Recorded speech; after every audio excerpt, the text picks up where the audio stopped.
I notice that they're looking for positive reinforcement for you, and if they're not listening to you, you don't give them the positive reinforcement, right? You do. I mean, with owners that hit dogs, or like, what's your position on that? Same thing? Like, it's just an emotional thing that's never useful? Well, same kind of thing. I'm not a fan. I'm certainly not a fan of anybody who's hitting their dog. Right, obviously. Punishment. What I mean is, like, and I've never been a fan. I've never put my hands on my dogs, but, when people do that, you see people that'll whack their dog if they're barking or whatever it is. Absolutely. I'll tell you that, people get frustrated and they get aggressive very quickly, with their dogs. And they've been modeled that behavior by others, a lot of times by people that they grew up with for years and years. It comes naturally to them. And, it's not surprising. People get frustrated. They get mad. This is what we do. We're aggressive.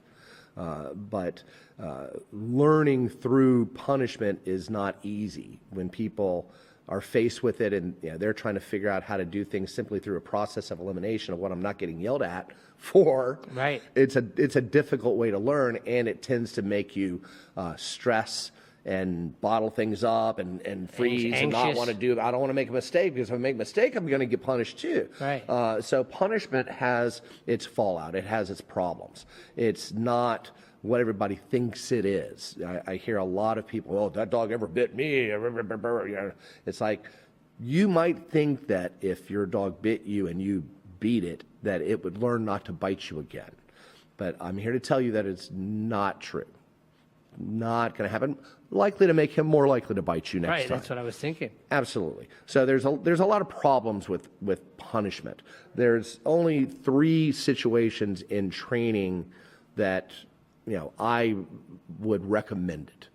There's behaviors. Most behaviors require our reinforcement to exist. Most of the problems we have with dogs.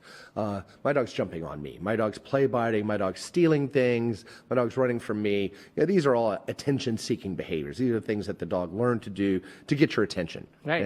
And to interact with you. We don't need to punish any of those, because the only reason they exist is because we reinforced them. So if we just stop reinforcing them and we reinforce something else, it's really that simple. You've seen me work before with a dog that I come in and the dog's jumping, and I just ignore it. Yeah, my dogs at the beginning. Yeah. And eventually it sits, and when it sits, I pet it. Right. And then it's like, oh. And the next time it jumps on me, I ignore it till it sits, and then I pet it. And then, after a few visits, when I come in, it just comes up and sits, because it knows that jumping is not going to get reinforced. Sitting is. So this is what this guy likes, so this is what I'm going to do, because this is what gets me attention. This is what works in this situation.